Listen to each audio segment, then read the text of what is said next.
ঘরে পড়া, আমি অসুস্থ, আমার কাউন করা 2 ছেলে আছে, তারা মুরুক্ষ, তা করে পড়ালা করাইতারি না, তার বাপে মরিয়া গেছে, পড়ালা করাইতারি না, তা করে বাসা বাড়িতে কাম করিয়া খাওয়ায় ডাঙ্গর করছি, বিয়া করাইছি।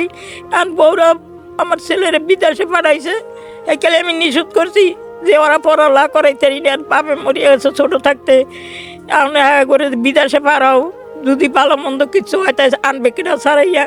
হ্যাঁ, বউকে আমার ভাই আছে, আর আমার বেনেকে আমার পোলা আছে, সেই আশা গেছে 1 মাস সেনে থাকিয়া হ্যাঁ পোলা আইয়া পড়ছে আমার ছেলেরে নদীর মাঝখানে আলে তুই এই যে বাজান। আর আপনার কাছে আমি একটু চাই, আপনি আমার একটু সাহায্য করেন। আমার ছেলে যে এত বছর গেছে, কাজ কাম কামাই টামাই করছে না? করছে, এটি বউর কাছে, বউ কি করছে জানি না। বউ এখন আমার ছেলের আনা নিয়ে বউ কোনো তথ্য না না করে না না?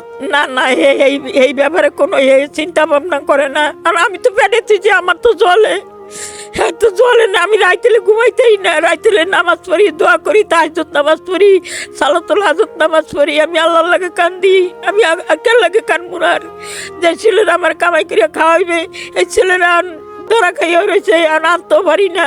আর ওই 2 ছেলে আছে, এরা পড়ালা কিছু জানে না, এরা আমার কাউ কিছু বোঝে না। আমি মহিলা মানুষ কি করুম, আমি আনতাই না, চলতাই না, কিছু করতাই না। আর হেরা খাওয়াইলে আমি খাই, আর যদি না খাওয়াইতে না খাইতেই আমার ওষুধ বড়ি লাগে, এটি আমি আমার মায়ের সাথে চাইয়া সাহায্য চাই, আমি খাইতে আসছি। কারণ আপনারা আমার দিকে চাইয়া, একটু উপর আল্লাহর দিকে চাইয়া, এই এতিন, তারা এতিন, আমি আছি বর্তমানে। আমার বউ যে আমার পাসপোর্ট দেয় না, ফটোকপি দেয় না, এটি চাইলে নানান কথা কয়, হেডি কর না।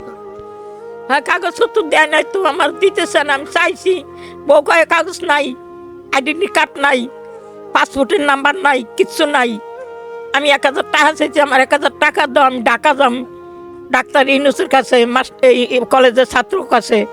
হে লিগা বউ আমার যা মন্দ শক্ত কইছে, এখনই আমি উঠে আয় পড়ছি, বউ লাগার জব দেই নাই। আর আপনারা 10 জনে আছেন বাজান, আমার দিকে চাইয়া যদি একটু, আমি মুরব্বী মানুষ, বুড়া এক কেলেমি অচল, আর আমার দিকে চাই আপনারা একটু আমার এটা একটু চেষ্টা করিয়া দেখেন। আর কি কম। দর্শক বন্ধুরা, আপনারা তো শুনলেন একজন প্রবাসী মায়ের আর্তনাদ। সে অনেক কষ্টে আছে, তার ছেলে আজকে 8-10 বছর ধরে বিদেশে আছে, প্রবাসে আছে, কিন্তু সে কোনো যোগাযোগ করতে পারতেছে না। স্ত্রীর সাথে ঠিকই যোগাযোগ হয়েছে, কিন্তু মায়ের সাথে যোগাযোগ খুব একটা হয়নি।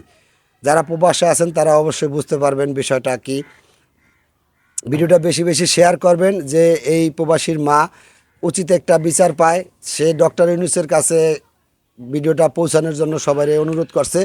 সবাই ভিডিওটা বেশি বেশি শেয়ার করবেন, যে ভিডিওটা ডক্টর ইউনূস পর্যন্ত পৌঁছায় এবং ছাত্র পর্যন্ত পৌঁছায়, আর এই প্রবাসীর মার কান্না যেন শেষ হয়। আর কিছু বলবেন? না